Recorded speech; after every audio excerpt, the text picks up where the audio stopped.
Rolex rings. इस IPO की जब रिसर्च की तो बहुत इंटरेस्टिंग चीजें हमें समझ में आई और हमने बहुत डिटेल में जाकर इसको पढ़ने की कोशिश की। पहली चीज तो ये बता दूं कि इस आईपीओ में करना क्या है आपको। पहले आपको ओपिनियन दे दूं, नहीं पहले ओपिनियन नहीं दूंगा, तो ओपिनियन दे दूंगा तो इसका मजा खत्म हो जाएगा। ओपिनियन में बाद में दूंगा। आप एक काम करिए, पहले मैं इसके पॉजिटिव बताता हूं। पहला पॉजिटिव है इसका, पॉजिटिव पे आ जाइए। पहला पॉजिटिव है प्रमोटर्स का लंबा ट्रैक रिकॉर्ड है। पुरानी कंपनी, 50 साल पुरानी कंपनी है, लंबा एक्सपीरियंस है। प्रमोटर्स ने इस फील्ड में काफी काम किया है। देश की वो बेरिंग से रिलेटेड जो काम करती है, ऑटो इंसुलेटर टाइप के कारोबार है जिसमें ऑटो कंपोनेंट के लिए, इंडस्ट्रियल के लिए बेरिंग का वो क्या कहना चाहिए, रिंग बनाने का काम करती है और उसमें ये टॉप 4 कंपनियों में लीडिंग कंपनी है हिंदुस्तान में। तो अच्छा ट्रैक रिकॉर्ड है, लंबा ट्रैक रिकॉर्ड है। दूसरा, वैल्यूएशंस बहुत अट्रैक्टिव है। अगर आप दूसरी कंपनियों के कंपैरिजन में देखेंगे जो लिस्टेड पीयर्स है उसके मुकाबले में प्राइस मल्टीपल पर देख लें, ठीक है, उसके मुकाबले में आप रिटर्न ऑन इक्विटी देख लें, उसके मुकाबले में प्रॉफिट मार्जिन्स देख लें, अमेजिंग है, बहुत ही जबरदस्त है। मतलब बढ़िया नहीं, बहुत बढ़िया है, ठीक है। पिछले 3 सालों में कंपनी ने कर्ज कम किया है, लगातार डेट रिडक्शन हो रहा है, वो भी अच्छा है। डेट इक्विटी रेशियो बहुत कंफर्टेबल है कंपनी का, एकदम 0.7 के आसपास, ठीक है, कोई बुरा नहीं है और ये भी कम हो जाएगा।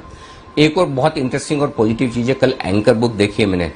कौन सा ऐसा लोकल फंड है जिसने पैसा ना लगाया हो? एंकर बुक बहुत ही स्ट्रांग दिख रही है। HDFC, ICICI Pru, Axis, Aditya Birla, SBI, Kotak, सारे बड़े म्यूचुअल फंड जितने हैं सबने इसमें पैसा लगाया। 219 करोड़ की एंकर बुक बनी। तो ये अच्छा। और एक और पॉजिटिव मैं ये कह सकता हूँ कि 2,500 करोड़ के मार्केट कैप की कंपनी, छोटे मार्केट कैप की कंपनी आजकल कम आती है। मैं 2,500 करोड़ को इसलिए छोटा कह रहा हूँ, आजकल बड़े मार्केट कैप की ज्यादा आने लगी। वैसे अपने आप में 2,500 करोड़ की कंपनी छोटी नहीं होती, तो ये इस तरह की कंपनियों में इंटरेस्ट ज्यादा होता है। तो ये सारे पॉजिटिव्स हैं। अब नेगेटिव्स में आइए। नेगेटिव्स भी जितने इंटरेस्टिंग पॉजिटिव है उतने ही नेगेटिव भी इंटरेस्टिंग है। कैसे?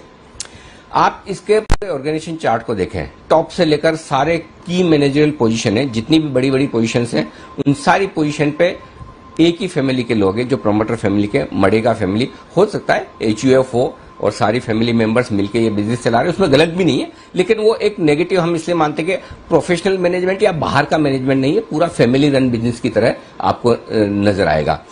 खाली एक जो कल CFO साहब थे, दोषी साहब, जिनका हमने इंटरव्यू किया, वो भी अभी 2-4 महीने पहले ही CFO बने हैं कंपनी में काफी समय से, लेकिन अभी उन्हें CFO बनाया। तो बाहर का प्रोफेशनल मैनेजमेंट नहीं है, ये भी प्रोफेशनल हो सकते हैं, लेकिन है सारे के सारे मडेगा फैमिली के मेंबर्स, वो एक नेगेटिव होता है। दूसरा, अब इसके प्रॉफिट के नंबर्स जो मैं देख रहा हूं, नंबर्स बहुत ही शानदार है। कभी कभी क्या होता है, बहुत अच्छे नंबर्स भी विश्वास करना मुश्किल हो जाता है। मसलन मैं बताऊं आपको, देखिए हुआ क्या है, पिछले 2-3 साल की आप परफॉर्मेंस देखें ना, मार्च 2019 में कंपनी ने रेवेन्यू किया 900 करोड़ का और मार्च 2021 में किया 600 करोड़ का, यानी 900 करोड़ से रेवेन्यू घटकर 600 करोड़ आ गया।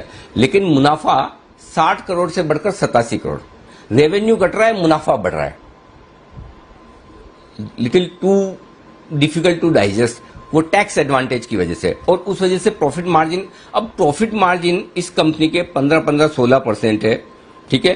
प्रॉफिट बिफोर टैक्स मार्जिन 15-16% है, जो कि बड़ी बड़ी कंपनियां, Bharat forge, RK forging, MM forging, पुरानी लिस्टेड स्टेब्लिश कंपनियां, उनके भी नहीं है। तो ऐसी ये कंपनी क्या खास कर रही है कि इसके मार्जिन इतने बढ़िया है, इसका जवाब मेरे पास नहीं है। तो नंबर्स हैं बहुत अच्छे, लेकिन इतने अच्छे नंबर्स पे भी इमीडिएटली भरोसा नहीं होता, वो एक चीज है। अब आइए, जो कुछ भी प्रॉफिट बढ़ा है पिछले साल वित्त वर्ष 2021 में, उसमें ज्यादा योगदान टैक्स एडवांटेज का है। तो अगर ये टैक्स एडवांटेज नहीं रहा तो क्या ऐसे ही नंबर्स आगे मेंटेन हो पाएंगे? इसका जवाब मैनेजमेंट से लेना होगा। अब एक और इंटरेस्टिंग चीज मुझे दिखी, इसको एक प्रोस्पेक्टस को पढ़ते पढ़ते, वो ये 2017 से 2019, जुलाई 2017 से जून 2019 में केयर रेटिंग्स ने इस कंपनी की रेटिंग रखी थी care D. Care D rating का मतलब यह कि या तो कंपनी डिफॉल्ट कर चुकी है या डिफॉल्ट करने के करीब है, और 2013 में भी एक बार कंपनी ने डिफॉल्ट किया है। तो अगर 2 साल पहले ही अभी अगर डी रेटिंग थी, अभी आज की तारीख में केयर की रेटिंग डबल बी है। डबल बी रेटिंग ठीक है, मतलब बहुत अच्छी नहीं तो बहुत खराब भी नहीं, डिफॉल्ट वाली मामला तो नहीं है, लेकिन 2 साल पहले डी रेटिंग और वो 2 साल तक रही है।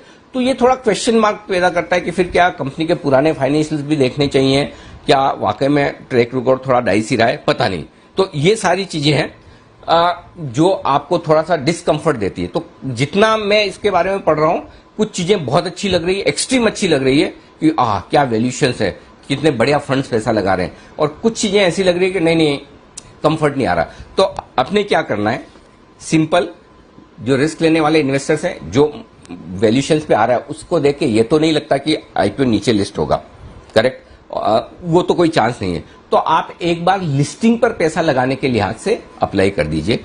लिस्टिंग कहां होती है, कैसे होती है, वहां पर फिर हम लिस्टिंग पर व्यू लेंगे कि क्या करना चाहिए। तो प्योरली अभी रिस्क लेने वाले इन्वेस्टर्स लिस्टिंग पर पैसा लगाने के लिहाज से इस आईपीओ में पैसा लगा सकते हैं। ये ओपिनियन आपकी आ जाएगी। भी risk taking investors can apply for listing gains. Risk लेने वाले इन्वेस्टर्स अप्लाई करें लिस्टिंग गेन्स के लिए, ज्यादा हटा दें, खाली जोखिम ही रहने। जोखिम लेने वाले इन्वेस्टर्स लिस्टिंग गेन के लिए पैसा लगा सकते हैं। ये मेरी राय है। दीप, क्लियर है? बिल्कुल सर, क्लियर है, और देखेंगे किस तरह का रिस्पांस बाजार देता है इस आईपीओ को।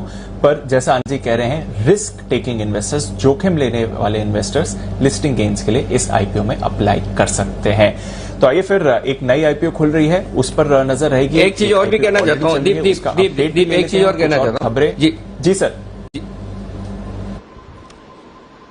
दीप, एक चीज और कहना चाहता हूँ, माफ कीजिएगा आपको बीच में रोक रहा हूं, और वो ये है कि जब दोनों तरह की चीजों में मैं उसके बावजूद पैसा लगाने की राय दे रहा हूं तो उसका एक रीजन भी है।